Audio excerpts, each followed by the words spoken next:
Bismillahirrahmanirrahim. Assalamualaikum warahmatullahi wabarakatuh. Waalaikumsalam. Alhamdulillahirabbil alamin.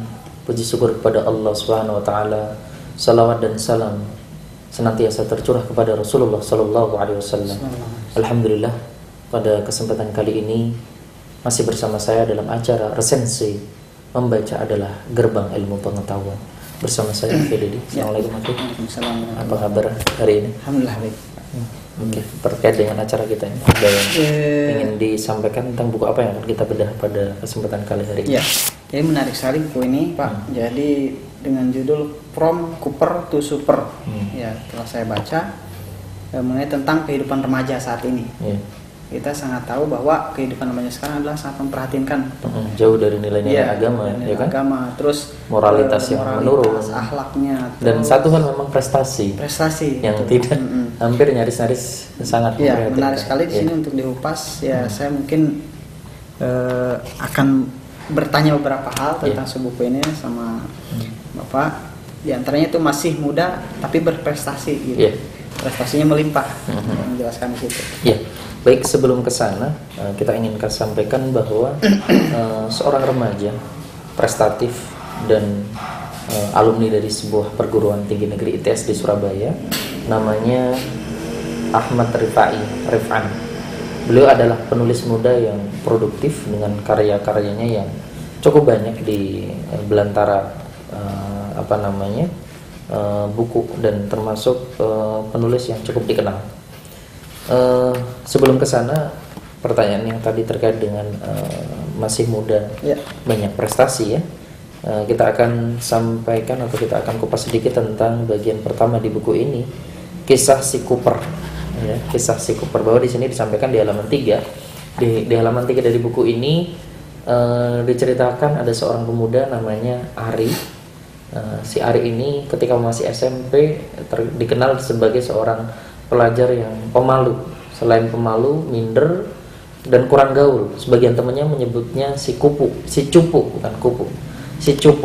Kenapa? Karena memang selain dia orang yang rendah diri, terus kemudian nggak pedean, dan kemudian bisa dibilang tidak bisa bersosialisasi dengan teman-temannya. Pada suatu kesempatan dia meminta ibunya untuk memindah sekolah dari sekolah yang tadi di sekolah yang bagus, kemudian sekolah di swasta di kampungnya. Dan ibunya ngotot tetap untuk memotivasi si Ari tadi untuk tidak pindah sekolah. Sampai kemudian hikmah dari kurangnya bergaul tadi, dia kemudian berintrospeksi, menggali apa yang kemudian ada kekurangan di dalam dirinya, dan mencari tahu apa kelebihan yang kemudian bisa dia gali dan menyebabkan dia kemudian bisa berani tampil di depan. Dan ternyata terbukti masa SMA menjadi masa keemasan, di mana Ari yang tadi dikenal cupu, tidak bisa bergaul, tidak punya prestasi, di SMA dia menjadi salah satu mahasiswa dengan prestasi yang luar biasa. Salah satunya dia juara Olimpiade Nasional. Itu dari SD sampai SMP itu malah nggak aktif, Pak. Iya, dari SD sampai SMP dikenal dengan pelajar yang tadi, cupu tadi. Tapi di SMA dia banyak berintrospeksi dan bangkit di masa SMA tadi, gitu. Makanya kemudian di bab yang selanjutnya di sini, bahwa ternyata jangan pikir kalau kemudian anak yang tadinya biasa-biasa saja, yang kuper atau yang cupu tadi, kemudian bisa berubah 180 derajat dengan motivasi yang kuat dari dalam dirinya. Dan ini fakta yang sudah banyak terjadi. Anak yang kuper kemudian bisa menjadi super tatkala dia dewasa tadi. Menarik sekali buku Pak ya. Dan bahkan memang sudah diteliti dan oleh beberapa penulis, termasuk ada buku yang cukup terkenal dikarang oleh Alexandra Robin. Di sini diteliti oleh penulis ini bahwa ternyata memang ditemukan anak-anak yang tadinya biasa saja, tidak punya prestasi, kuper dan lain sebagainya, justru di masa dewasanya, menginjak masa SMA, masa kuliah bisa berubah 180 derajat. Berbalik arah dengan anak-anak yang tadinya populer di masa SMP-nya atau di masa sekolahnya, justru ketika di masa kuliahnya atau di masa dewasanya dia nggak punya apa-apa. Karena kenapa? Nah, analisisnya begini, bahwa anak-anak yang kuper, anak-anak yang cupu, anak-anak yang kurang gaul, biasanya akan disibukkan dengan pencarian potensi. Karena dia merasa minder, tidak bisa bergaul, dia akan mencari apa yang kemudian membuat dia tadi. Jadi dorongan hatinya iya, itu. artinya dia punya waktu yang lebih, waktu luang yang lebih untuk belajar mengasah potensi dibanding anak-anak yang populer tadi. Karena anak-anak populer biasanya sibuk dengan apa sih yang bisa dipakai hari ini, makanan apa yang kemudian dimakan, fashion apa, model apa, dan lain sebagainya, sehingga kesempatan atau waktu yang digunakan untuk mengasah potensi jadi berkurang. Nah, inilah analisis positif yang fakta membuktikan ternyata justru anak-anak yang tidak populer di masa sekolah punya kesempatan lebih besar untuk bisa berprestasi di masa dewasa. Ya, di antaranya tadi ada sub di situ dibahas menarik sekali. Yaitu masih muda, prestasi berlimpah. Oke, di sini di halaman 14, 15, 16 hingga halaman 20-an di sini disebutkan bahwa masih muda, prestasi berlimpah. Di sini ada cerita saja bahwa di masa-masa di mana SMP, SMA ini masa-masa yang sangat potensial, sangat menentukan anak-anak atau seorang pelajar atau seseorang untuk bisa sukses di masa dewasa. Ketika anak-anak di masa muda tadi dilewatkan dengan tanpa prestasi, dilewatkan tanpa dengan pengembangan potensi, sehingga masa ini akan terlewat. Nah, di masa-masa ini kemudian karena terlewat dengan tanpa adanya prestasi dan lain sebagainya, hingga akan menentukan masa depan dari si anak tadi. Maka jangan diremehkan bahwasanya ketika masa-masa pelajar, ketika masa-masa SMA, ketika masa-masa SMP hingga kuliah, disinilah masa menentukan, masa paling genting mau kemana kemudian masa depannya nanti. Seperti itu. Nah, si pembahasan tadi, Pak. Jadi masih muda, prestasi berlimpah itu pasti ada kiat-kiat dan trik-trik, atau mungkin di buku itu bisa dijelaskan. Di buku ini di halaman 17 ya, prestasi dalam bidang apa? Subbab dari prestasi tadi. Bahwasanya ternyata tidak hanya manusia, dari makhluk yang menjijikan sekalipun, contoh cacing. Kita lihat mungkin sekilas cacing nggak ada manfaatnya, cuman atau menjijikan, kayaknya nggak begitu berfaedah. Tapi ternyata masya Allah, dari cacing bisa mengobati, dari cacing bisa menjadi sumber protein bagi burung, dari cacing bisa menjadi sumber makanan dari makhluk lain. Artinya setiap makhluk yang diciptakan Allah SWT, hatta makhluk yang kita lihat tidak ada fungsinya, contoh misalnya kutu, atau contoh misalnya nyamuk. Kita lihat nyamuk merugikan bagi kita, tapi masya Allah ternyata nyamuk yang diciptakan oleh Allah SWT yang mungkin bagi sebagian manusia menyebabkan penyakit, tapi subhanallah ternyata manfaatnya luar biasa. Bisa ada perusahaan. Iya, artinya dengan adanya nyamuk banyak muncul perusahaan-perusahaan anti nyamuk. Dengan adanya nyamuk, makhluk lain yang bisa hidup dengan memakan nyamuk tadi. Dengan adanya nyamuk, orang kemudian dipaksa untuk bersih. Orang kemudian dipaksa untuk steril. Orang kemudian dipaksa untuk menjaga sanitasi, ya kan, dan lain sebagainya. Dari situ intinya mungkin prestasi berlimpah itu pandai melihat peluang. Iya, intinya di sini disebutkan bahwasanya siapapun bisa mempunyai peluang yang sama untuk mengasah potensi. Bahwa prestasi itu hak semua orang. Itu kata kuncinya. Yang menarik sekali diantaranya tadi sudah kita bahas masih muda, prestasi berlimpah, Pak. Subahas selanjutnya itu menghambat sukses itu sendiri, gitu, Pak. Nah, sebelum ke sana di sini disebutkan bahwasanya bagian dari tadi, mulai dari saat yang pertama tadi disebutkan, yang kedua jangan enggan bercita-cita, bahwa setiap kita, terutama para remaja kita, untuk tidak malu-malu agar mempunyai cita-cita. Jadi kalau berbicara cita-cita, jangan kemudian malu, saya nggak punya apa-apa, saya kayaknya nggak mungkin menjadi orang sukses. Tidak, tapi bagaimana kemudian dia berani dengan keyakinan bahwasanya cita-cita yang akan kemudian diucapkan adalah sebuah doa bagi dirinya sendiri. Maka kita harus tanamkan kepada setiap orang, terutama remaja-remaja kita, anak-anak didik kita, atau murid-murid kita, atau kemudian keluarga kita, orang-orang di sekitar kita, untuk senantiasa berani mengucapkan kata saya ingin jadi apa, saya bisa seperti apa, gitu, saya akan menjadi apa, dan lain sebagainya. Jadi motivasi tersendiri untuk cita-cita. Terus yang kedua, tadi pertanyaan apa tentang terkait itu? Penghambat sukses. Nah, ini banyak sekali kadang orang terlena, gitu kan, ketika dia mungkin merasa pintar, gitu kan, terus merasa apa, dan di situ jelaskan ada banyak hal-hal yang orang itu bisa terhambat kesuksesannya. Mungkin bisa dijelaskan, Bapak. Baik, di sini disebutkan di halaman 28 salah satu penghambat sukses. Di sini ada beberapa poin. Yang pertama, rasa puas. Nah, sebagian remaja kita ketika mendapat satu prestasi, dia akan mengatakan cukup, atau dia akan mengatakan alhamdulillah cukup gitu. Nah, itu yang terjadi di kalangan remaja kita.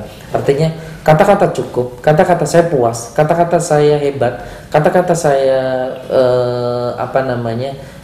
pintar dan sebagainya, itu menunjukkan kalau dia merasa puas dengan apa yang dia dapat. Nah, kata-kata itu atau kalimat itu atau reaksi dari prestasi yang dimiliki dan dia merasa puas dengan apa yang dimiliki, itu menjadi salah satu penghambat kesuksesan seseorang. Nah, itu yang perlu dicatat. Intinya bahwa siapapun kita, remaja di antara kita, harus kemudian kita tanamkan untuk tidak selalu merasa puas dengan apa yang dia miliki. Dia dapat nilai 9 untuk matematika, besok harus ditingkatkan lagi dapat 100.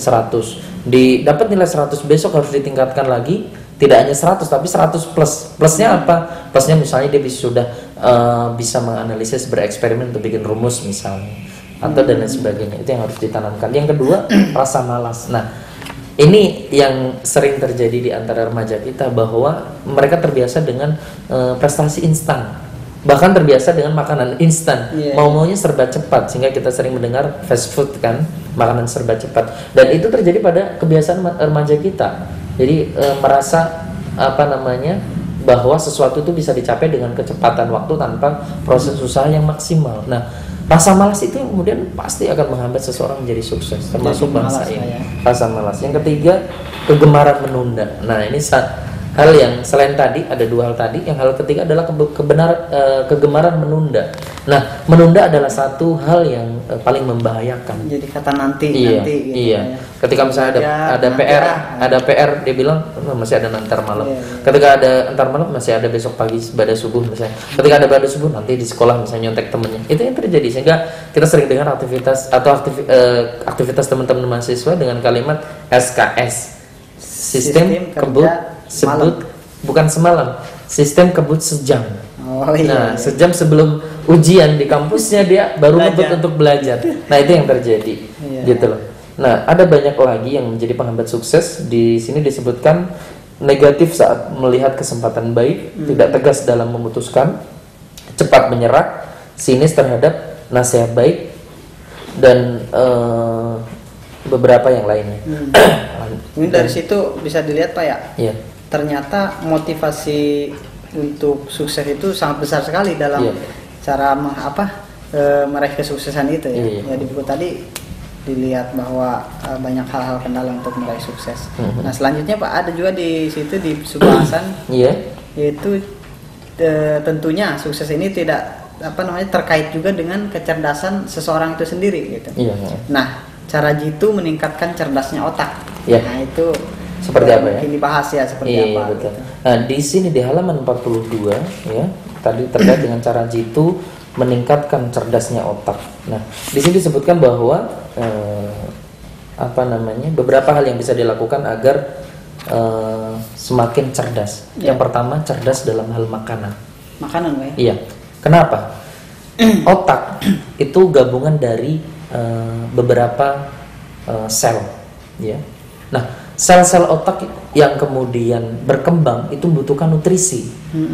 Nutrisi itu akan menentukan apakah otak itu akan berkembang optimal, ataupun sebaliknya ketika nutrisi untuk otak tadi kurang, sehingga harus cerdas dalam hal makanan. Artinya seseorang atau remaja atau siapapun di antara kita, terutama remaja, harus paham bahwasannya otak ini adalah butuh nutrisi untuk berkembangnya, sehingga sel-sel saraf otak tadi kalau kemudian nutrisinya cukup ya dan memadai, insya Allah yakin bahwa sel-sel saraf otaknya akan berkembang secara optimal. Ketika sel-sel sarafnya berkembang secara optimal, pastinya akan berimplikasi pada kemampuan otak tadi untuk berpikir, kecerdasan intelektual, kecerdasan lainnya, termasuk IQ-nya tadi. Jadi bukan hanya sekedar faktor genetik saja. Misalnya dari keturunan orang yang pintar, apa otomatis pintar? Enggak, kalau kemudian tidak didukung dengan kecerdasan dalam hal makanan. Yang kedua, cerdas dalam hal gerakan. Artinya bahwa tidak hanya sekedar makan, tapi tubuh ini butuh bergerak dengan olahraga. Dan kita tahu bahwasanya Islam sangat menganjurkan kita untuk menjadi muslim yang kuat. Kenapa? Ya tadi, gerakan yang aktif itu akan menstimulasi atau merangsang perkembangan sel yang cepat, perkembangan sel yang optimal. Beda antara orang yang malas bergerak dengan orang yang malas dengan orang yang rajin berolahraga, pasti akan lebih banyak kecerdasannya atau lebih banyak potensi yang keluar dari orang yang rajin berolahraga. Yang gerak tadi. intinya, Iya, tidak betul. tidur, tidak Yang malas-malas. ketiga, selain cerdas dalam hal gerakan, dia juga harus cerdas dalam hal metode belajar. Ya. Artinya bagi setiap orang mungkin punya metode yang berbeda-beda tentang metode belajar. Ada orang yang mungkin belajar suka dengan skema, ada yang belajar suka dengan mendengar, ada yang belajar suka dengan cerita dan lain sebagainya. Makanya setiap remaja, setiap siapapun harus kemudian Pandai menggali metode belajar apa yang cocok bagi dia. Iya, iya. Oke. Berarti diantara itu ada 3 tadi Pak ya? Tiga Jadi tadi, makanan, gerakan, sama metode belajar. Itu untuk cara jitu Untuk cara jitu kecerdasan meningkatkan otak. kecerdasan Iya. otak tadi. Iya. Menarik sekali Pak ya. Iya. Mungkin bisa dilanjutkan Pak Iya, insya Allah. pertanyaannya. Iya, silakan Pak, pertanyaannya. Yang selanjutnya itu biar pintar asal saleh gitu. Nah ini tidak mudah menurut saya ya. Iya, betul. Bahwa ketika orang itu pintar, biasa terkadang berbangga diri gitu. Iya. Tidak bisa saya kan pintar gitu kan. Terkadang tidak terkontrol gitu Iya, Pak. betul. Adalah hal-halnya mungkin agak kurang sopan atau gimana gitu, Iya. agak sombong. Nah itu Iya. dijelaskan di buku ini seperti apa Pak? Ya, baik pemirsa, ini pertanyaan yang bagus tentang bahwasanya kecerdasan tidak hanya sekedar kecerdasan di intelektual saja atau kemampuan prestasi dunianya saja, tapi juga bagaimana kepribadiannya tadi menjadi kepribadian yang soleh. Melanjutkan pertanyaan dari Akhi Dedi tadi terkait dengan bagian yang kedua dalam buku ini, sang remaja saleh, ya kan? Biar pinter asal saleh. Ada di halaman 51 di buku ini disebutkan bahwa seseorang atau seorang pelajar yang kemudian punya prestasi yang luar biasa menjadi tidak ada nilainya, menjadi tidak apa-apa ketika kemudian kecerdasan atau prestasi dunianya tadi tidak diimbangi dengan prestasi akhirat. Artinya ranking 1 di mata manusia itu nggak ada apa-apanya ketika dia menjadi ranking terakhir di hadapan Allah. Ranking 1 di hadapan manusia itu menjadi sesuatu yang sia-sia ketika di hadapan Allah dia tidak punya prestasi, gitu. Nah di sini disebutkan maka prestasi dunia itu harus imbang dengan prestasi akhirat. Maka remaja, ya khususnya Anda remaja pemirsa dan siapapun di antara kita harus senantiasa menyadari itu, bahwa kemudian harus mengejar cita-cita, harus mengejar prestasi, harus menggali potensi, tapi ingat bahwa prestasi di depan Allah, potensi yang besar untuk kembali kepada Allah nantinya, untuk kembali kepada kehidupan yang kekal yaitu akhirat, itu harus lebih menjadi prioritas kita selain prestasi di dunia yang paling berapa tahun kemudian kita lewati. Di situ disebutkan seperti itu. Selain itu di sini disebutkan bahwasanya prestasi abadi. Ya, masih terkait dengan bagaimana kemudian prestasi abadi di sini adalah prestasi di mata Allah, ya kan? Bahwa kemudian manusia selain kemudian berlomba-lomba mengejar prestasi di dunianya, dia juga harus mengejar prestasi untuk sesuatu yang abadi yaitu akhirat.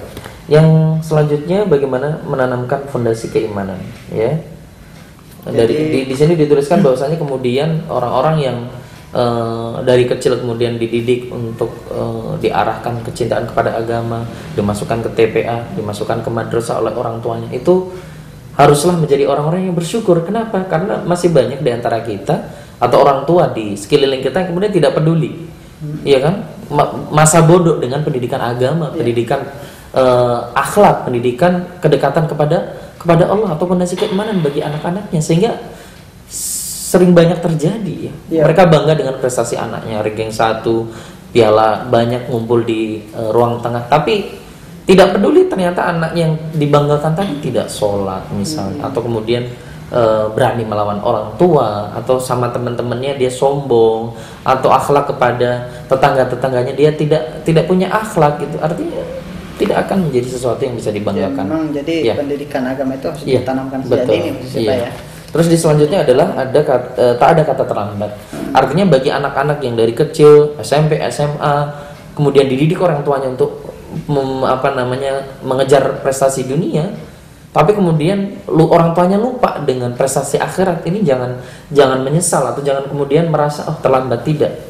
Selagi nyawa masih ada, selagi kesempatan masih ada, disitulah kemudian setiap kita harus mengejar atau memulai untuk memperbaiki segala kekurangan kita. Kalau kemudian prestasi kita sudah banyak, piala sudah banyak, maka tinggal bagaimana kemudian prestasi abadi, piala abadi, yaitu prestasi di depan Allah SWT. Baik, realnya itu seperti apa Pak untuk agar ilmu kita abadi itu? Maksudnya Mas tadi kan emang tujuannya akhirat gitu, iya, tapi betul. Untuk realnya itu seperti apa gitu? Untuk pelaksanaan supaya ilmu kita itu abadi, apakah tadi kayak menulis gitu, atau yang lainnya? Gitu. Nah, pertanyaan ini masuk ke halaman 58. Di sini ada subjudul bernama atau subjudul tertulis di sini agar ilmuku abadi, ya. Di sini disebutkan bahwasanya salah satu media agar ilmunya abadi, di sini penulis mengajarkan atau memberikan rekomendasi bagi setiap kita untuk menjadi seorang penulis. Ya, kenapa? Menjadi seorang penulis itu akan banyak hal yang kemudian menjadi efek positif, ya. Positif feedback dari menulis tadi. Yang pertama, bahwa menjadi seorang penulis akan menjadi kaya materi, finansial, ya? Iya. Jadi akan menjadi orang yang kaya secara materi. Kita pernah dengar seorang penulis novel, ya, kalau nggak salah Harry Potter, ya, J.K. Rowling. Di sini disebutkan juga bahwasanya J.K. Rowling menjadi orang terkaya, salah satu orang terkaya di Inggris, mengalahkan Ratu Elizabeth. Dari mana kekayaan tadi? Dari menulis sebuah novel. Kita pernah dengar ada Habibur Rahman El-Shirazi dengan karya novel yang bestseller, ya. Kita juga pernah dengar film yang pernah buku yang pernah difilmkan, ya, Laskar Pelangi. Terus juga kita juga pernah dengar kemudian terakhir ini ada seorang entrepreneur, Kang Ipo Santosa, dengan bukunya 7 Keajaiban Rizki mampu menghasilkan uang miliaran rupiah dalam waktu yang relatif singkat. Jadi udah tenar, terus ilmunya abadi, kaya lagi. Ya, artinya dengan menjadi penulis tadi dia akan kaya materi, yang kedua akan kaya ilmu. Kenapa? Menjadi seorang penulis akan menuntut seseorang untuk belajar, membaca dan lain sebagainya. Karena modal dari menulis adalah pengetahuan wawasan. Iya, artinya otomatis ketika dia senang menulis, gemar menulis, maka tidak mau dia harus sering membaca, dia harus sering bertanya, dia harus sering meneliti dan lain sebagainya. Nah, yang selanjutnya kaya batin. Ya, bayangkan kalau kemudian kita menulis, terus tulisan kita dicetak, kemudian menginspirasi orang untuk berbuat baik sesuai dengan tulisan kita. Bagaimana perasaan kita? Atau nggak usah ke situ. Kemudian kalau kemudian ada salah satu buku yang kita tulis nongkrong di depan toko buku, toko buku besar Gunung Agung misalnya. Bagaimana perasaan kita?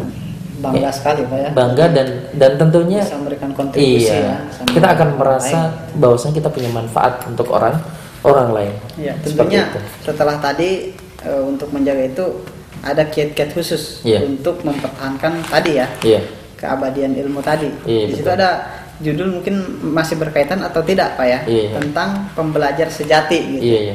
Memang penulis ini selalu belajar kayak tadi kan, terus saja. Apakah itu yang dimaksud, Pak, pembelajar sejati di situ? Di sini disebutkan atau ditulis di halaman 63, salah satu pembelajaran sejati bagi seseorang. Yang pertama, niatkan untuk ibadah. Nah, ini penting. Jadi apapun yang dilakukan, niatkan, ikhlaskan hanya karena Allah, ya. Jadi tidak ada niat selain untuk beribadah karena Allah.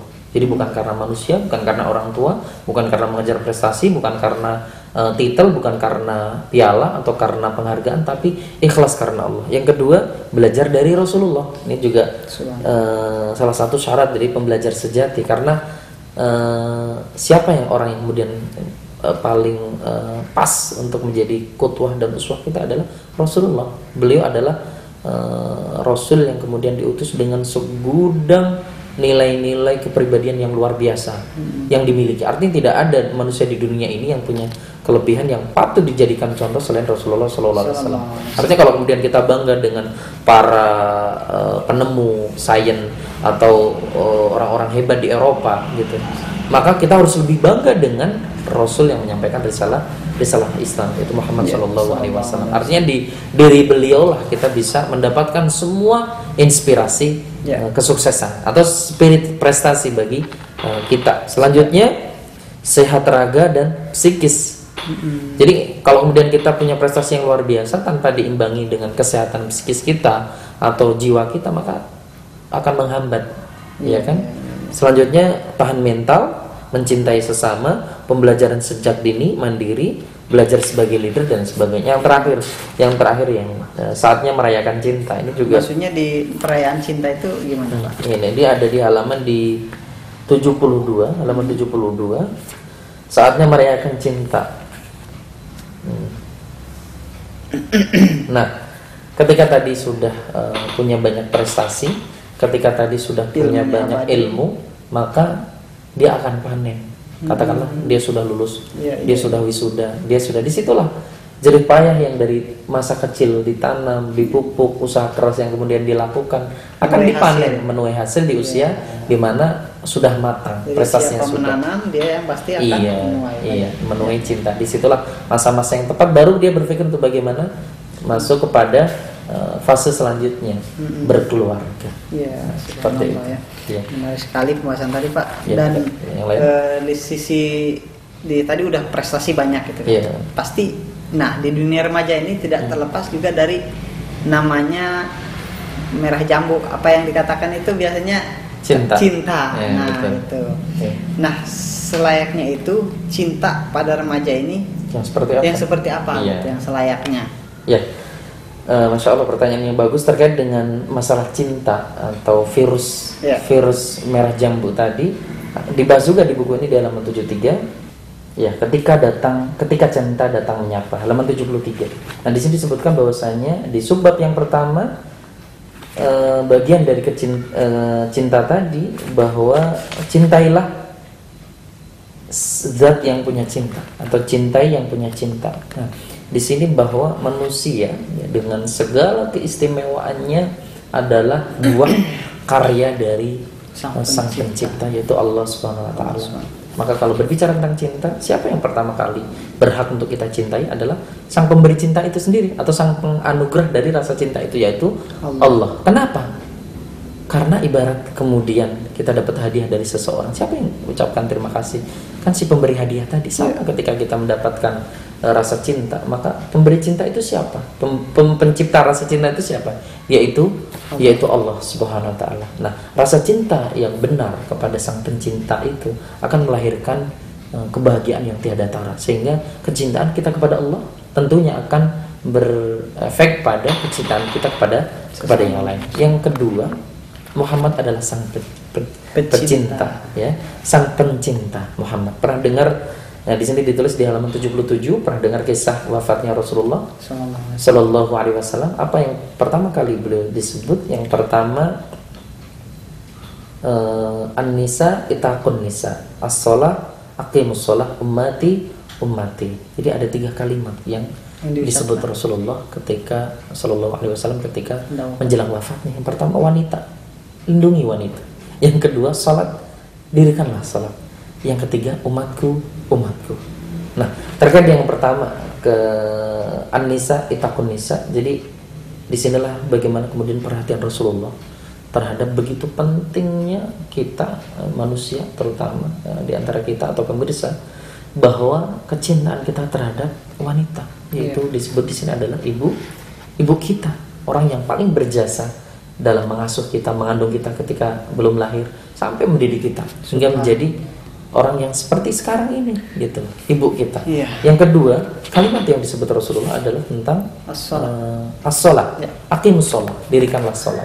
Nah, di sini penting sekali bahwa kemudian sholat adalah menjadi barometer pertama apakah orang itu soleh, sukses apa tidak, soleh atau tidak, benar atau tidak dari sholatnya. Ketika seseorang sudah benar dalam mendirikan sholat, tidak hanya melaksanakan sholat tapi mendirikan sholat, artinya mengimplementasikan nilai-nilai sholat dalam aktivitas kesehariannya, misalnya disiplin, tentunya dia harus disiplin juga dalam memenuhi janji dan lain sebagainya.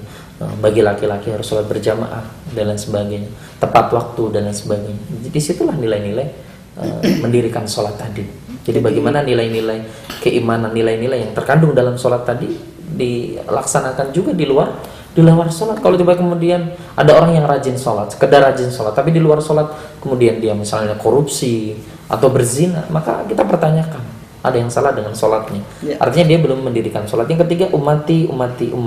Nah, kalimat umati ini menjadi pertanda bahwasanya Masya Allah, Rasulullah ternyata memang orang yang paling cinta. Dia tidak menyebut istrinya, dia tidak menyebut anaknya, dia tidak menyebut hartanya, jabatannya, tapi menyebut kalimat umati. Artinya begitu cintanya Rasulullah terhadap kita umatnya. Makanya di sini disebutkan siapa pecinta yang paling pas untuk menjadi tauladan kita adalah Rasulullah SAW. Jadi di sini cinta adalah cinta kepada Allah, pada Rasul dan pada orang tua. Iya betul. Nah ya, di sini disebutkan ke halaman selanjutnya di halaman 79, cintai ayah bunda. Cintai ayah bunda. Nah selain tadi disebutkan bahwasanya kita sudah mendapat beberapa contoh ya terkait dengan kecintaan kita terhadap Allah, kecintaan kita terhadap Rasulullah. Yang ketiga adalah cintailah orang-orang yang berjasa, terutama orang tua kita. Kita bayangkan bagaimana kemudian 9 bulan lebih ibu kita mengandung kita, ya, dibawa kemana-mana. Setelah lahir kemudian kita merepotkan lagi ya, mengasuh kita sampai kemudian kita benar-benar bisa mandiri. Bahkan kita tidak menafikan banyak sekali orang tua yang anaknya sudah menikah pun selalu dipantau, dibantu, tidak terputus rasa cintanya itu kepada sang anak. Bahkan walaupun si anak tadi justru terhadap kepada orang tua, durhaka terhadap kedua orang tua, itu yang terjadi. Maka mereka lah yang berhak untuk kita cintai setelah Allah dan Rasul. Terakhir cinta kepada sesama. Ya, setelah ketiga hal tadi seperti itu, ya, jadi, baru cinta kepada sesama, sahabat kita, keluarga kita, ya, orang-orang di sekitar kita, teman-teman kita, dosen kita, guru kita. Ini adalah bagian dari yang harus kita cintai, termasuk bukan hanya manusia, alam semesta, ya kan, kehidupan ini, hewan, tumbuhan, kauniyah yang kemudian kita indra oleh mata kita, berhak mendapatkan rasa cinta itu. Subhanallah. Dengan tadi kebiasaan tadi Pak ya, kita mencintai, artinya kebiasaan tadi, itu pasti membentuk kehidupan kita, gitu kan? Betul. Nah itu ada satu judul, habit membentuk hidupmu, katanya kan gitu. Betul. Berarti sangat berkaitan sekali Pak ya, tadi dengan cinta kita pada Allah, Rasul, orang tua, terus adab sesama. Dijelaskan lebih jelas lagi Pak. Baik pemirsa, di pertanyaan tadi dari Akh Dedi ada di halaman 85, habit membentuk hidupmu. Bagaimana kemudian hidup kita ini punya nilai yang positif, kemudian punya sesuatu yang kemudian akan menjadi habit bagi kita. Yang pertama di halaman 86, baca Al-Quran. Kenapa Al-Quran? Karena membaca Al-Quran itu menjadi bagian dari ibadah yang akan mendekatkan kita kepada Allah SWT. Satu huruf akan menuai pahala 10.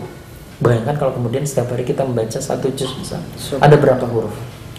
Ya kan? Ribuan. Dan alif lam mim itu tidak dinilai 1 huruf, tapi alif 1, lam 1 dan mim 1, artinya 3 huruf. Subhanallah. Berarti membaca tadi Pak. Membaca Al-Quran. Iya. Selain bagaimana kemudian di saat-saat membaca tadi kita juga mentadaburi bagaimana kita memahami isinya. Kalau kemudian kita belum bisa atau belum memahami bahasa Arab, maka Masya Allah sekarang banyak sekali alat bantu untuk kita memahami bahasa Al-Quran, yaitu bahasa Arab, membaca terjemahannya, atau ada Al-Quran sekarang per kata gitu kan. Masya Allah. Artinya bagi kita saat ini tidak ada halangan untuk tidak belajar atau tidak bisa mengatakan saya tidak paham bahasa Arab dan sebagainya. Yang kedua, tahajud setiap sepertiga malam terakhir. Di halaman 88 sang penulis menuliskan bahwasanya apa saja selain baca Al-Quran tadi, tahajud. Nah, kenapa? Karena kita bisa lebih dekat lagi sama itu tentunya ini adalah bagian dari habit prestasi bagi seseorang. Di masa-masa sepertiga malam terakhir itulah di mana waktu yang tepat untuk berinteraksi, bermunajat kepada Allah Subhanahu wa taala, berinteraksi kepada Allah Subhanahu wa taala. Di masa itulah di mana saat mayoritas manusia sedang tidur, doa-doa di waktu itu adalah doa-doa di mana doa akan dikabulkan oleh Subhanahu wa taala. Waktunya sepi, ya kan? Dan menjadi jaminan dari Allah dan bagi manusia yang kemudian mau bersedia untuk bangun dan menghadap Allah, insya Allah akan dipenuhi segala Super sekali hajat. buku ini Pak. Iya. Jadi selanjutnya itu biar hebat katanya jauhi maksiat.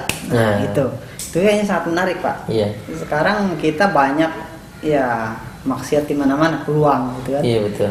Itu cara mengantisipasinya ataupun cara jitu-jitu tersebut mungkin bisa disebutkan di situ Pak. Ada Iya, betul. trik-trik tersendiri gitu tentang biar hebat tadi kita jauhi maksiat. Nah, di halaman 98 di sini ada judul biar hebat jauhi maksiat. Ada satu kalimat yang dikatakan oleh Imam Syafi'i, wahai Waki, aku mengadu buruku hafalan.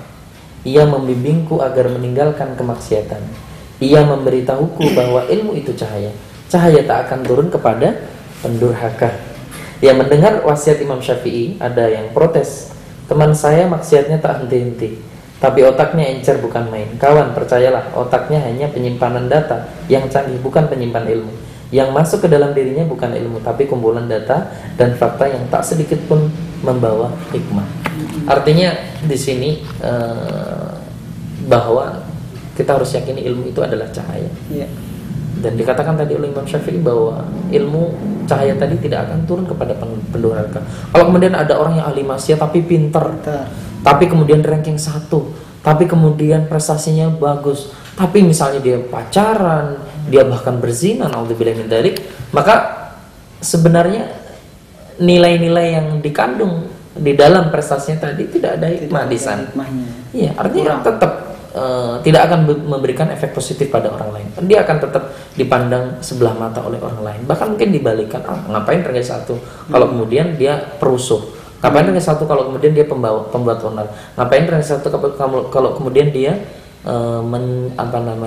merusak nama baik keluarganya dengan apa? Dengan aktivitas maksiat tadi. Ya kan? Ya, di sini disebutkan seperti itu. Jadi kalimat selanjutnya di subbab judul tadi adalah yang hebat yang menjauhi maksiat. Artinya kalau kemudian orang punya prestasi yang luar biasa, tapi dia tidak punya kemampuan untuk menjauhi maksiat, maka nol. Ya, tidak ada apa-apanya. Maka di sini bisa disimpulkan bahwa prestasi yang hebat adalah ketika kemampuan dia dalam menjauhi maksiat juga hebat. Nah, disitulah baru dikatakan orang tadi adalah orang yang prestatif. Ya, karena tadi harus balance antara dunia dengan akhirat tadi. Barat kaca Pak ya, mungkin jadi kayak tertutup debu gitu kan. Susah masuk untuk cahaya tersebut. Nah Pak di situ jelaskan bahwa remaja favorit gitu ya. Banyak sekali sekarang kita ngelihat remaja itu gaul. Kayaknya saya gaul karena rambutnya cingkrak gitu kan, terus banyak tato, terus banyak ya pergaulannya ngomong gue yang maksud remaja favorit, terus gaul yang seperti apa gitu Pak yang diinginkan oleh khususnya yang positif lah yang disebutkan di buku ini ya. Baik, di bab terakhir dari buku ini di halaman 105 sang remaja gaul, maksudnya adalah kita sering melihat fenomena ternyata remaja itu punya ciri khas. Remaja punya sesuatu yang kemudian diidolakan. Nah, yang seperti apa yang seharusnya? Ya, ini terkait dengan di sini disebutkan bagaimana kemudian ada beberapa tipe yang pas untuk menjadi standar bagi para remaja agar remaja ini punya idola yang tepat, agar remaja ini punya arah. Yang pertama tentang kemandirian, bahwa ternyata memang remaja yang mandiri itu akan menjadi remaja yang mudah berinteraksi dengan sesamanya, mudah bersosialisasi dengan sesamanya, karena dia terbiasa dengan sesuatu yang tidak bergantung pada orang lain. Kemandirian itu yang kemudian membuat seorang remaja akan punya prestasi yang luar biasa, aktif berorganisasi dan menjadi orang yang difavoritkan teman-temannya. Yang selanjutnya di bab 121 di halaman 121 ada judul beginilah gaul cara gue. Nah, di sini disebutkan bahwasanya yang gaul yang keren. Nah, di sini disebutkan di 124 yang gaul yang keren. Yang gaul yang keren. Iya. Gaul seperti apa Pak itu? Yang gaul yang keren gitu kan. Yang gaul seperti ini biasanya masa sekarang itu kan kelihatannya gaul itu konotasinya bahasanya kurang enak gitu. Nah, di sini ada cara pandang salah tentang kalimat gaul. Gaul di sini yang benar adalah bagaimana interaksi, muamalah. Jadi yang gaul yang keren adalah orang-orang yang kemudian bisa bermuamalah kepada siapa saja. Orang-orang yang bisa berinteraksi kepada siapa saja. Seorang remaja yang punya kemampuan komunikasi yang bagus, punya kemampuan lobby, punya kemampuan interaksi, keberanian untuk kemudian bersosialisasi, disitulah yang disebut gaul, ya. Bukan kemudian identik dengan kalimat-kalimat yang mohon maaf alay, gitu, terus hedonis dan lain sebagainya. Jadi gaul di sini gaul positif, Iya, gaul positif artinya gaul interaksi, keberanian interaksi dan keberanian untuk berkomunikasi dan berhubungan dengan siapapun di sinilah. Dan sudah tentu contohnya adalah Rasulullah, masya Allah, dari kalangan anak kecil sangat cinta, sangat sayang, sangat nyaman dengan bagaimana cara gaul Rasulullah. Rasulullah dicintai oleh para ibu-ibu, Rasulullah dicintai oleh para laki-laki, Rasulullah dicintai oleh para orang tua janda-janda sekalipun. Karena apa? Masya Allah, Rasulullah bagaimana kemudian dengan cara gaul Rasulullah itu, kemudian disitulah gaul yang benar, gaul yang dimana kemudian dia bisa memberikan manfaat, di mana dia bisa memberikan kenyamanan bagi siapapun yang ada di sekitar dia, seperti itu. Dan selanjutnya aktif di organisasi. Jadi bagian dari remaja yang favorit tadi, dia juga harus punya organisasi, bukan keaktifan dalam organisasi. Kenapa? Organisasi itu ibarat perusahaan, di mana kemudian di organisasi orang yang tadinya pemalu akan menjadi berani. Orang yang tadinya tidak tahu manajemen akan dituntut untuk belajar manajemen. Orang yang tadinya tidak bisa memimpin dituntut untuk menjadi seorang pemimpin. Kita akan sangat melihat bagaimana kemudian remaja yang sukses, mereka punya latar belakang prestasi yang luar biasa, termasuk prestasi dalam organisasi. Maka jangan heran pemirsa kalau kemudian setiap perusahaan yang menerima karyawan, maka apa yang jadi pertimbangan selain IPK atau indeks prestasi kumulatif adalah riwayat organisasi.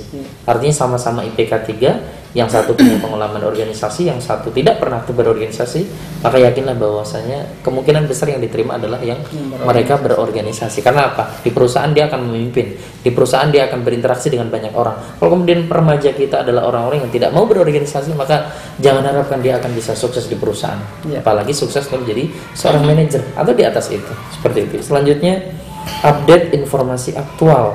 Iya. Ini penting juga. Artinya artinya sekarang kita mengenal kalimat sosmed, sosial media. Ya, sosial media adalah sebuah hasil ya, teknologi yang kemudian menjadi media bagi orang untuk berhubungan, berkomunikasi antar negara di belahan dunia sekalipun. Nah, disitulah bagaimana kemudian ada Twitter, Facebook, ya, dan lain sebagainya, BlackBerry. Nah, ini menjadi aktivitas positif untuk mengupdate informasi. Jangan kemudian sosmed atau sosial media yang ada justru menjadi media kita untuk tadi semakin jauh dari Allah, bermaksiat kepada Allah, mencari sesuatu yang negatif dan lain sebagainya. Harusnya sebaliknya. Dimana kemudian dengan tidak terbatasnya komunikasi di belahan dunia, ini kita bisa menjadi mencari teman, mencari teman di negara lain, mencari peluang belajar di negara lain dan belajar bahasa misalnya. Kita paksakan untuk berteman dengan orang Inggris, mau nggak mau kan, kita akan berkomunikasi dalam bahasa Inggris. Kita akan berteman dengan orang Timur Tengah, mau nggak mau kita akan belajar dalam bahasa Arab, walaupun kita manfaatkan Google Translate misalnya. Itu menjadi langkah awal. Atau misalnya bawa kamus, insya Allah, karena memang tidak terlihat kan komunikasi secara dengan chatting, insya Allah disitulah kita akan secara tidak langsung akan belajar. Intinya bagaimana kemudian sosial media yang ada itu menjadi media untuk mengupdate informasi. Dengan media-media yang sudah sekarang tidak terbatas, cetak, elektronik, media yang lain, itu sudah tidak ada alasan bagi kita, saya nggak tahu gitu, yang berita ini nggak tahu gitu, kasihan sekali gitu. Kalau remaja saat ini justru dia tidak tahu berita aktual kekinian, apalagi berita-berita yang itu sifatnya akan membangun masa depan dia. Banyak sekali sih kan permasalahan aja di sini Pak, kadang kamu itu nggak gaul katanya, nggak ngerokok katanya gitu kan, terus kamu itu nggak gaul, nggak minum-minuman katanya gitu. Malah yang seperti itu dibanggakan gitu. Gimana tuh Pak? Nah, itu adalah sesuatu cara pandang yang salah. Justru fenomena yang terjadi ketika seseorang mengatakan yang gaul adalah yang rokok, yang gaul adalah yang pacaran, yang gaul adalah yang playboy misalnya, yang gaul adalah yang misalnya punya tato. Nah, itulah cara pandang sesat. Satu, yang kedua cara pandang yang bisa dikatakan cara pandang dangkal tentang melihat kata gaul tadi. Nah, kalau kita berbicara tentang rokok misalnya, kalau ada orang mengatakan rokok itu adalah bukti kejantanan seseorang misalnya. Di sini disebutkan juga di buku ini bahwa salah satu hal yang kemudian menjadi kata gaul tadi tentang rokok misalnya, justru sekarang banyak sekali banci-banci yang merokok gitu. Di sini ditulis juga di situ. Nah, terakhir di buku ini disebutkan life is adventure. Ya. Ini adalah hidup adalah petualangan. Nah, di sini sang penulis adalah pecinta pecinta pecinta alam. Dia hobi sekali naik gunung. Kenapa? Disebutkan di sini bahwa dengan naik gunung akan menjadi media orang untuk mengasah keberanian. Kita lihat bagaimana kemudian orang itu bisa dikatakan peduli atau enggak. Coba dia disuruh naik gunung bareng teman-teman. Ketika pada saat proses tadi pendakian gunung akan ketahuan apakah dia egois, apakah dia peduli, apakah dia pemimpin yang baik ketika dia naik gunung tadi. Bisa jadi orang yang tadinya ketika kesehariannya adalah orang yang peduli, ketika naik gunung bisa jadi menjadi orang yang egois. Jadi hal-hal yang kemudian tidak terbaca atau hal-hal yang kemudian tidak diketahui dengan naik gunung bisa ketahuan semuanya, termasuk kedisiplinan dan sebagainya, termasuk keberanian. Ketika tersesat misalnya di hutan, maka disitulah diperlukan keberanian yang luar biasa. Orang-orang yang terbiasa dengan keberanian di keseharian dia ketika naik gunung akan teruji lagi. Apalagi pas ketika dia di sini makanan, di sini menjadi media saja sebenarnya. Kita juga nggak harus naik gunung sebenarnya. Artinya tadabbur alam atau aktivitas kecintaan kepada alam dengan naik gunung insya Allah menjadi salah satu bagian untuk mengasah tadi kepemimpinan, keberanian, mengambil keputusan dengan cepat dan lain sebagainya. Nah itu ada di situ Pak, cara mengambil keputusan yang tepat. Maksud di situ keputusan tepat di judul terakhir buku ini yang seperti apa gitu Pak? Maksudnya keputusan dalam hal apa ini? Dia mau mengambil jalan atau mengambil kebijakan seperti itu. Oke, pertanyaan tersebut terkait dengan judul yang di halaman 139 ya. Melatih atau mengambil keputusan. Yang mengambil keputusan di sini itu masih terkait dengan tadi cerita tentang seseorang yang misal nih tersesat di perjalanan ketika dia naik gunung. Pada saat sesat tadi tanpa kemudian harus nunggu sang pemimpin atau sang komando dari pecinta alam tadi untuk mengambil keputusan cepat. Karena kenapa? Semakin dia menunda, maka disitulah semakin peluang untuk kemudian tersesat semakin lama, atau kemudian dia akan terjebak pada waktu, ya kan? Semakin malam dia akan susah. Kalau kemudian dia terjebak dan tidak mengambil keputusan yang cepat untuk ke kanan atau ke kiri ataukah lurus, maka disitulah kesempatan atau waktu yang tersisa justru akan terbuang dengan sia-sia seperti itu. Selain juga mendaki atau pecinta naik gunung tadi melatih kedisiplinan disiplin ya. Semisal kehabisan bekal nih, jadi harus dibagi gitu harus ada ukuran-ukuran tertentu kita makan sekarang atau tidak gitu tadi terkait dengan itulah media, tapi di sini sekedar gambaran bahwasanya memang salah satu aktivitas yang positif yang itu bisa menjadi rekomendasi untuk pemirsa, terutama kalangan remaja adalah mendaki gunung. Selain mengasah tenaga kita, mengasah mental kita, juga kemudian mengasah keberanian kita, kedisiplinan kita, kepedulian kita dan lain sebagainya. Dan insya Allah menjadi alternatif. Bagus sekali Pak, dari awal tadi sampai akhir saya sudah mendapat gambaran pencerahan. Dan Anda menjadi bagian termasuk saya sendiri untuk mengambil sisi positif dari buku ini. Insya Allah seperti itu. Cukup menarik sekali. Mudah-mudahan pemirsa mungkin bisa juga mengambil inspirasi dari buku ini. Baik pemirsa, jangan lupa untuk menjadikan salah satu buku ini menjadi kumpulan dari properti Anda, kumpulan dari koleksi buku Anda, dan insya Allah anak-anak Anda, khususnya anak-anak remaja, sangat dianjurkan untuk membaca buku ini. Selain ini teori, tapi insya Allah ini teori yang aplikatif karena terinspirasi dari kisah nyata yang dialami oleh sang penulis.